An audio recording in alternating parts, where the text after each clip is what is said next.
I now invite the representative of the Islamic Republic of Pakistan to take the floor. Your Excellency. Thank you, Mr. Chairman. Pakistan is proud to champion the Digital FDI Initiative scheduled for April this year.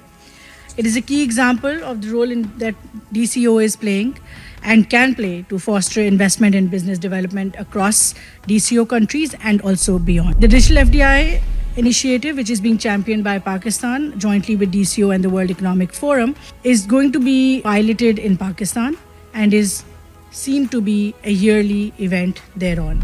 In the end, I would like to say that in addition to a great event that you will be attending, I can promise you one of the most beautiful capitals that you would have seen, some of the most hospitable people that you would have met, and some incredible food that you would eat through your lives. So please join us on the 29th and 30th of April for an unforgettable, memorable event in Islamabad, Pakistan. Thank you.